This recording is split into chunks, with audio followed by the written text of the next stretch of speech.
பிறையை கணிக்கலாமா? கூடாது. நோன்பு என்பது ஒரு வணக்கமாகும்.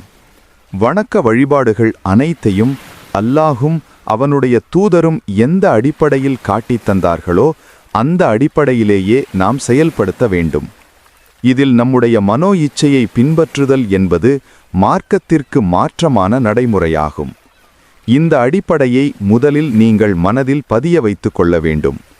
நபி அவர்கள் பிறையை கண்களால் பார்த்து நோன்பை முடிவு செய்ய வேண்டும் என்றே கூறியுள்ளார்கள். அதை நீங்கள் காணும்போது நோன்பு பிடியுங்கள். அதை மறுபிறையை காணும்போது நீங்கள் நோன்பை விட்டுவிடுங்கள். உங்களுக்கு மேகமூட்டம் ஏற்பட்டால் 30 நாட்களாக எண்ணிக்கொள்ளுங்கள் என்று நபி ஸல்லல்லாஹு அலைஹி வஸல்லம் அவர்கள் கூறினார்கள். அறிவிப்பவர் இப்னு உமர். நூல் முஸ்லிம் 1959. அதை நீங்கள் காணும்போது நோன்பு பிடியுங்கள். அதை மறுபிறையை காணும்போது நீங்கள் நோன்பை விட்டுவிடுங்கள். உங்களுக்கு மேகமூட்டம் ஏற்பட்டால் ஷாபான் மாதத்தின் எண்ணிக்கையை 30 நாட்களாக முழுமைப்படுத்துங்கள் என்று நபி ஸல்லல்லாஹு அலைஹி வஸல்லம் அவர்கள் கூறினார்கள். அறிவிப்பவர் அபூ ஹுரைரா. நூல் புகாரி 1909.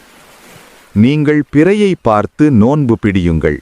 பிறையை காணும்போது நோன்பை விடுங்கள். உங்களுக்கு மேகமூட்டம் ஏற்பட்டால் 30 நாட்கள் நோன்பு பிடியுங்கள் என்று நபி ஸல்லல்லாஹு அலைஹி வஸல்லம் அவர்கள் கூறினார்கள். அறிவிப்பவர் அபூ ஹுரைரா. நூல் முஸ்லிம் 1961. மேற்கண்ட ஹதீஸ்கள் பிறையை கண்களால் கண்டே நோன்பை முடிவு செய்ய வேண்டும் என்று கட்டளையிடுகிறது. பின்வரும் ஹதீஸ் பிறையை பார்க்காமல் முடிவு செய்யக்கூடாது என்று கட்டளையிடுகிறது. எனவே கண்களால் பிறை பார்க்க வேண்டும் என்பது மேலும் உறுதியாகிறது. நீங்கள் பிறையை பார்த்து நோன்பு பிடிக்காதீர்கள். பிறையை பார்க்காமல் நோன்பை விடாதீர்கள். உங்களுக்கு மேகமூட்டம் ஏற்பட்டால் 30 நாட்களாக எண்ணிக்கொள்ளுங்கள் என்று நபி ஸல்லல்லாஹு அலைஹி வஸல்லம் அவர்கள் கூறினார்கள். அறிவிப்பவர் இப்னு உமர். நூல் புகாரி 1906, 1907, முஸ்லிம் 1961. இந்த ஹதீஸ் மிக தெளிவாக பிறையை பார்க்காமல் நோன்பு நோற்கக்கூடாது என்று கட்டளையிடுகிறது. எனவேதான் நபியின் கட்டளைப்படி நம் விருப்பப்படி அல்ல, பிறையை பார்த்துத்தான் நோன்பு வைக்க வேண்டும், பெருநாள் கொண்டாட வேண்டும்.